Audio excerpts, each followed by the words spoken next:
Coffee time. Welcome to this week's video. We're here at Leamington and Keyhaven marshes. I normally park at the opposite end, but I've decided to park at Normandy Lagoon.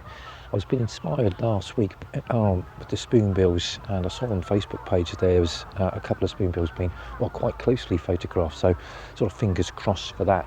But it's one of my favourite venues. Just waiting here for the moment for the sort of just for sunrise, so it's just coming over the Isle of Wight there. So wait for that, cup of coffee, and then work my way along the coast and then maybe back again. It's a little bit windy, that's going to be the challenge for today. Got a new microphone just to see how that handles that. But yeah, let's see what comes.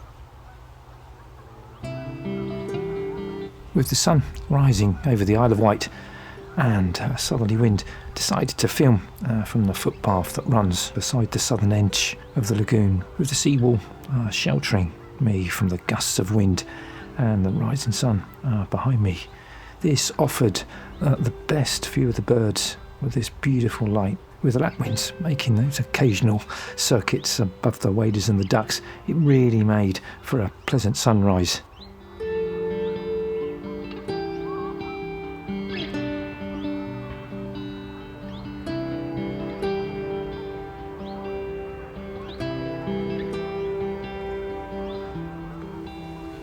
With this cormorant gliding in to join his peers sort of drew my attention to the small number of avocets and spoonbills resting on the water's edge.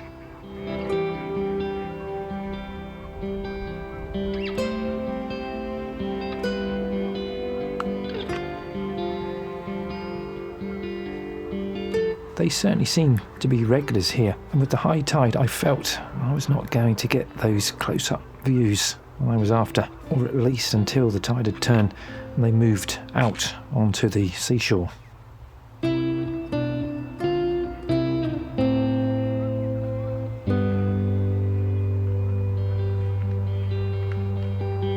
But these dunlins certainly outshone the lapwings with their aerial display, constantly moving from one sort of small island to another. The high tide sort of concentrating them here, and speaking to a regular, he mentioned that later in the winter, with increasing numbers of dunlin, the aerial display can be really quite spectacular.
These Egyptian geese seemed indifferent to the other waterfowl as they fed in the morning light.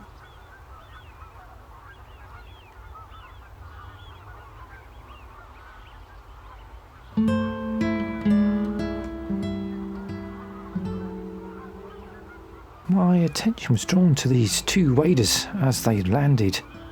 Redshanks, but on closer inspection, well, they spotted redshanks. Coincidentally, I had a comment made just recently on a video I'd post from a couple of years back where I mused over sighting a possible redshank. The commentator mentioned the beak being the distinguishing ID feature. Body size sort of between the red and green shanks, a long and needle-thin beak black with a red base on the lower mandible, an obvious downward drooping tip, dark line through the eye, and a white supercilium.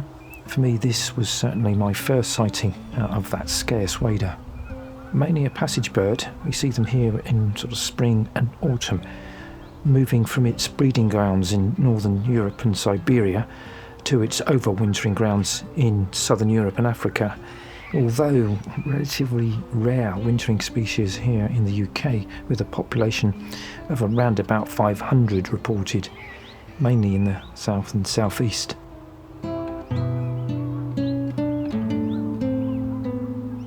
I was also fortunate to see these common redshanks and greenshanks for sort of a great comparison.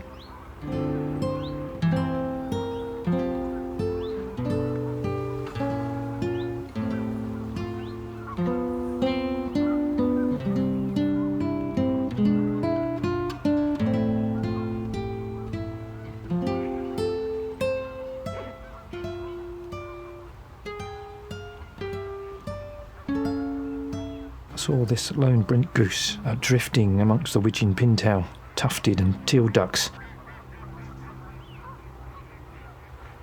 The colouring of the teal ducks is looking really vibrant in this morning sunlight.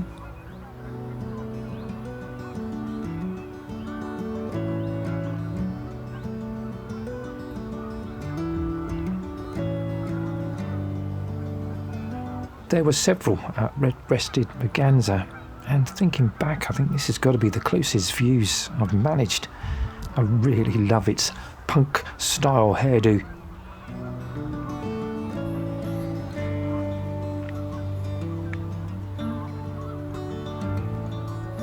This pair drifting really quite close, constantly diving for food.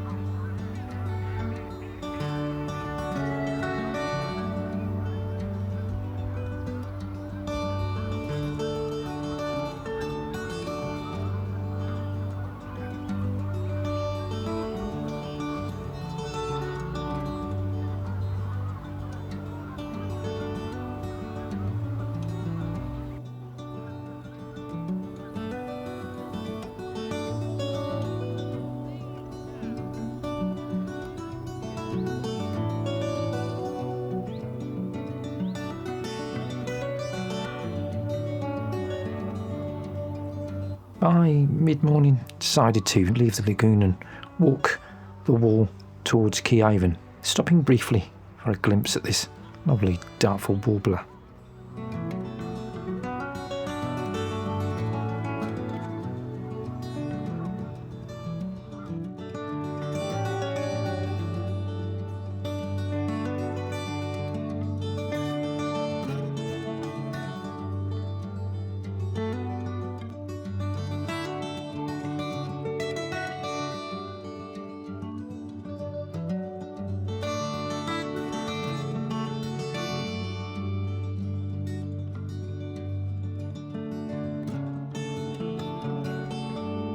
Once at Keyhaven, I met another keen birder, a guy called Richard, who I'd met previously at Fitch Lake Meadows filming the ospreys.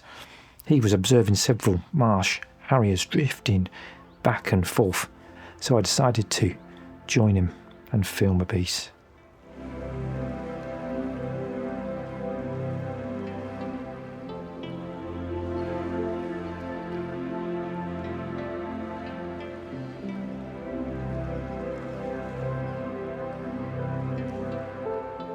We chatted for about an hour, and he mentioned the Milford Conservation Volunteers and the observatory which overlooks the creek and salt marsh, and kindly allowed me to spend a little bit of time in the observatory in these lovely peaceful surroundings. I'll place a link to the description for their website.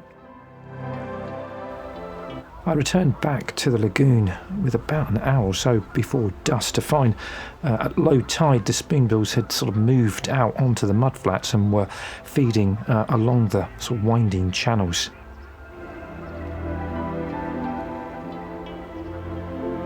I was hoping for a glorious sunset, and as they moved slowly towards me, I would catch them in some really lovely light.